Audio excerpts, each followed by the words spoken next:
Hello everyone, greetings of the day. Welcome back to the channel. मेरा नाम है doctor साहिल रॉय और आपका बहुत बहुत स्वागत है आपके अपने YouTube channel you commerce scholar में।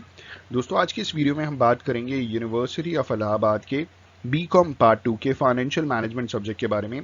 जानेंगे पैटर्न ऑफ एग्जामिनेशन क्या है और क्या सिलेबस है और कौन सी बुक प्रेफरेबल है, क्योंकि जो फाइनेंशियल मैनेजमेंट सब्जेक्ट है BCom part 2 university of Allahabad में, ये एक्चुअली में फाइनेंशियल मैनेजमेंट एक प्रैक्टिकल सब्जेक्ट होता है, लेकिन बीकॉम पार्ट 2 में इसकी सिर्फ आपको थियोरी ही पढ़नी है।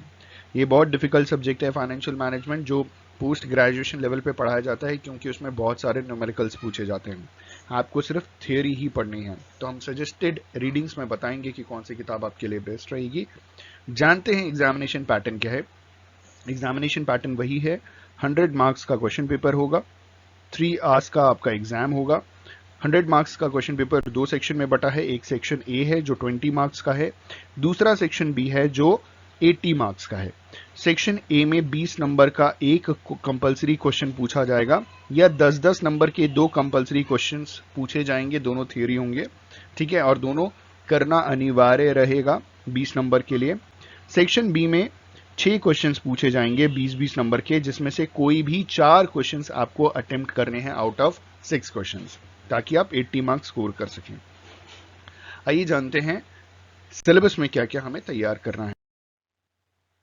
फाइनेंशियल मैनेजमेंट में जो पहला चैप्टर है उसमें तैयार करना है नेचर, स्कोप, ऑब्जेक्टिव्स और फंक्शंस।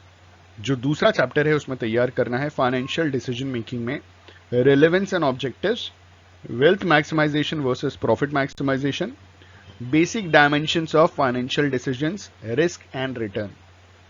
तीसरे चैप्टर में तैयार करना है हमको फाइनेंशियल प्लानिंग में concept, process, characteristics of sound financial plans, factors affecting financial plan. चौथे चैप्टर में तैयार करना है कॉन्सेप्ट्स इन फाइनेंशियल प्लानिंग।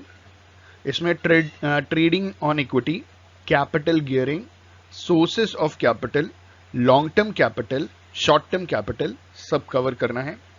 अगला है पांचवा हमारा जो चैप्टर है, जिसमें हमें तैयार करना है financial reporting as the basis of financial management.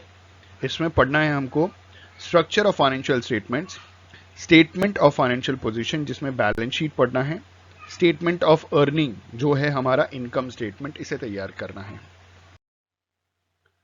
Sixth जो चैप्टर है जिसमें हमें तैयार करना है statement of cash flow end fund flow, बहुत ही ज्यादा इंपॉर्टेंट है। इसमें से एक क्वेश्चन 20 मार्क्स में 100% आता है। कई बार कैश फ्लो से 20 मार्क्स में सवाल पूछ लेते हैं और फंड फ्लो से भी 20 मार्क्स में सवाल पूछ लेते हैं, लेकिन दोनों में से एक क्वेश्चन तो पक्का ही पक्का आता है, ठीक है। तो इस कैश फ्लो और फंड फ्लो का कॉन्सेप्ट, प्रोसेस और रिलेवेंस हमें तैयार करना है। चैप्टर 7 में कैपिटलाइजेशन में तैयार करना है theories of capitalisation, causes, consequences and remedies of over and under capitalisation. Chapter 8 में तैयार करना है लॉन्ग टर्म इन्वेस्टमेंट डिसीजंस, जिसमें capital budgeting process, features, significance, types of capital budgeting decisions, accounting profit versus cash flows. Chapter 9 में तैयार करना है techniques of capital budgeting. इसमें पे back period method, accounting rate of return method, net present value जिसे हम net present value को NPV भी बोलते हैं, इंटरनल रेट ऑफ रिटर्न जिसे आईआरआर भी कहा जाता है, प्रॉफिटेबिलिटी इंडेक्स। तो टेक्निक्स ऑफ कैपिटल बजटिंग में सारी चीजें पढ़नी है। चैप्टर 10 में कॉस्ट ऑफ कैपिटल में तैयार करना है कॉन्सेप्ट, इंपॉर्टेंस, कंपोनेंट्स में तैयार करना होगा cost of equity, cost of retained earnings, cost of debts and cost of preference capital, weighted average cost of capital जिसे हम WACC भी बोलते हैं। चैप्टर 11 में आपको तैयार करना है लेवरेज एनालिसिस, जिसमें तैयार करना होगा हमें concept of leverages, operating and financial leverages में इंपॉर्टेंस, कंबाइंड लेवरेज। चैप्टर 12 में तैयार करना है डिविडेंड्स में kinds of and determinants, cash and stock dividends, dividend policy and retained earning, जिसमें वॉल्टर फॉर्मूला बहुत ही ज्यादा इंपॉर्टेंट है, ठीक है। चैप्टर 13 में तैयार करना है कॉन्सेप्ट ऑफ वर्किंग कैपिटल, जिसमें operating cycle, net and gross working capital, factors affecting working capital requirements. आखिरी है हमारा चैप्टर 14, जिसमें हमें तैयार करना है कंपोनेंट्स ऑफ वर्किंग कैपिटल, जिसमें है current assets financing, need for adequate working capital, liquidity versus profitability. तो financial management BCom part 2 university of Allahabad का ये सिलेबस है जिसे हमें पूरी तरीके से तैयार करना है। अब देखते हैं सजेस्टेड रीडिंग्स में कौन कौन सी किताबें हैं हमारे पास। तो इसमें सबसे पहला है Rastogi RP fundamentals of financial management, Taxmann publication 13th edition, ये हम रिकमेंड नहीं करेंगे। दूसरी है M Y Khan and Jain, ठीक है, financial management Tata McGraw Hill, ये भी हम रेकमेंड नहीं करेंगे। ये दोनों किताबें पोस्ट ग्रेजुएशन के लेवल के लिए बढ़िया किताबें हैं। आई एम पांडे अच्छी किताब है लेकिन ये भी हम रेकमेंड नहीं करेंगे क्योंकि ये पोस्ट ग्रेजुएशन लेवल के लिए बढ़िया किताब है, इसमें प्रैक्टिकल क्वेश्चन ज्यादा, किताब भी महंगी है। अगला प्रसन्ना चंद्रा, ये भी थोड़ी एक्सपेंसिव किताब है और ये भी प्रैक्टिकल के प्रोस्पेक्ट से है, तो इतनी मोटी किताब लेके कोई मतलब नहीं जब आपको सिर्फ थियरी पढ़ना है। अगली किताब है एच के सिंह संकल्प श्रीवास्तव, ये अच्छी किताब है, इट्स अ गुड वन। और इसके साथ साथ जो मैं रेकमेंड कर सकता हूँ, आप ये भी किताब ले सकते हैं। और एक और किताब है जो है हमारे प्रभात अग्रवाल सर की बुक जो है,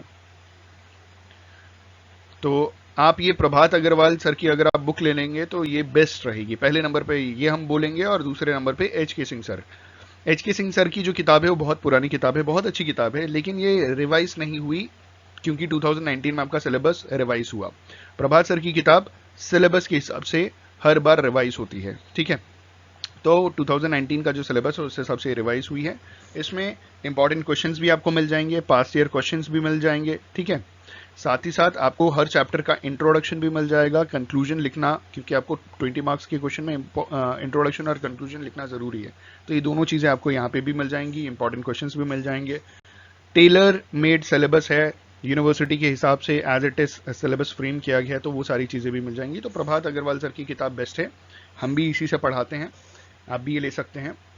उम्मीद है आपको आइडिया लग गया होगा कि ये एक बहुत इंपॉर्टेंट सब्जेक्ट है जिसे आपको अच्छे से तैयार करना है, ठीक है। On this note, thank you so much for watching this video, have a good day and all the best for your examinations.